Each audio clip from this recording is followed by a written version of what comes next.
Hello दोस्तों, मेरे channel Hindi कहानियाँ में आपका स्वागत है। तो आज की कहानी स्टार्ट करते हैं। मैं आश्रम नहीं जाना चाहती, जो एक बूढ़ी माँ की कहानी है।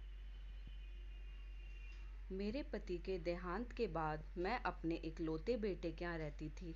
मेरी बहू का एक अलग ही रूप मुझे देखने मिला, साथ ही बेटे का भी। दोनों के मन में क्या है मैं अच्छे से जानती हूँ। वो चाहते हैं कि मैं वृद्धा आश्रम चली जाऊँ।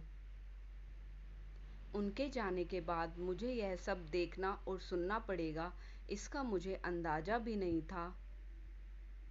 पर मैं मन मारकर अपने बेटे और बहू की बातें सुनकर भी यहाँ रहती हूँ, क्योंकि मुझे मेरे पोते और पोती दिखाई देते हैं। उनकी झलक पाकर मुझे सुकून मिलता है। मेरी बहू को कोई दिक्कत नहीं हो, इसलिए मैं घर के बाहर रहती हूँ। बेटे ने थोड़ी मेहरबानी की है तो ऊपर टिन की चादर लगवा दी है। समय समय पर थोड़ा राशन दे देता है तो मैं अपना बनाकर खा लेती हूँ। मैंने अपने बेटे को कह दिया है कि मेरी वजह से उन दोनों को कोई प्रॉब्लम नहीं होगी। बस मुझे यहीं रहने दे, इसी घर में मुझे मर जाने दे। मैं बस यही चाहती हूँ। मैं अपने आप को खुशकिस्मत समझती हूँ कि मेरे बेटे और बहू कम से कम मेरे लिए इतना तो कर रहे हैं। मेरा बेटा सुबह 9 बजे नौकरी जाता है और बच्चे भी उसी समय स्कूल जाते हैं। फिर शाम को 6 बजे मेरा बेटा वापस आता है। बच्चे 3 बजे आते हैं। उन्हें आते जाते निकलते देख मुझे बहुत बड़ा सुकून मिलता है। मेरे पति के दोस्त थे, उनकी पत्नी का भी स्वर्गवास हो गया है। उस समय वो हमारे घर पर आया करते थे। उनसे हमारे अच्छे रिश्ते थे। उनका घर हमारे घर से थोड़ी दूरी पर था। पैरों में समस्या हो गई थी, ठीक से चल भी नहीं पाते थे। वो बड़े दिनों बाद मेरे यहाँ आए। मुझे उन्हें देखकर अच्छा लगा।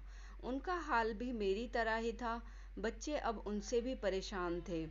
आकर मेरे पास अपना दुखड़ा रोते थे और उन दिनों को याद करते थे। बुढ़ापा हम जैसों को बहुत रुलाता है। उनकी पत्नी का स्वर्गवास हो गया था और उन्हें चलने उठने में समस्या थी, इसलिए वो तो अपना खाना भी नहीं खा पाते थे। मेरे पास आए तो मैं समझ गई कि यह इतनी मुसीबत में चलकर पुराने दोस्तों के यहाँ चाय और खाने की चाह में ही जाते होंगे। उनकी भी अपनी मजबूरी थी। वो आए तो मैंने उनके लिए खाना बनाया और उन्हें खिलाया। मना कर रहे थे नहीं खाना, लेकिन मुझे पता था कि उनको भूख लगी है। मेरी बहू ने मुझे और उन्हें खाना खाते देख लिया तो वो कुछ भी ना बोली। ऐसे ही वो यहाँ 2-3 बार आए। जब भी वो आते मैं उन्हें खाना खिलाती। फिर उनके जाने के बाद जब मेरा बेटा आया तो बहू कहती है कि तुम्हारी माँ कितनी बेशर्म है, पता नहीं किस किस को आजकल बुलाकर खाना खिला रही है। बड़ी मुश्किल से कमाया जाता है और यह लुटाने में लगी है। इनका राशन बंद करो, कुछ दिन भूखी रहेगी तो अकल ठिकाने आएगी। मैंने कहा कि मैं अपने हिस्से का उन्हें खिलाती हूँ। तुम्हारे पिता के पुराने मित्र हैं वे। फिर भी बहू का उल्टा सीधा बोलना शुरू रहा।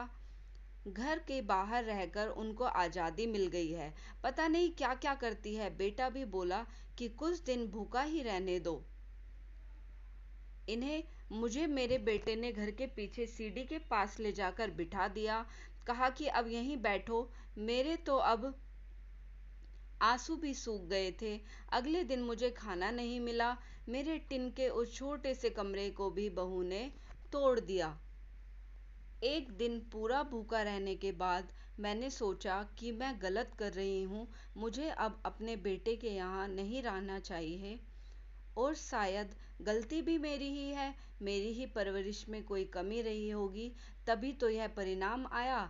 अगली सुबह मैंने अपने बेटे को कहा कि मुझे वृद्धा आश्रम छोड़ आओ। अब मैं तुम दोनों को ज़्यादा परेशान नहीं करना चाहती हूँ।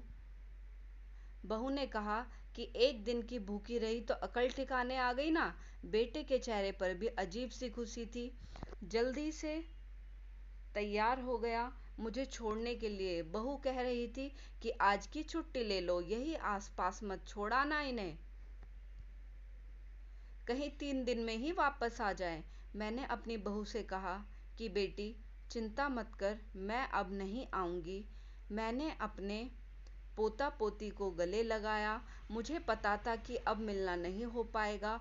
बेटे को भी चाहती थी एक बार जी भरकर गले लगा लूं, लेकिन वो बोला चलो जल्दी करो।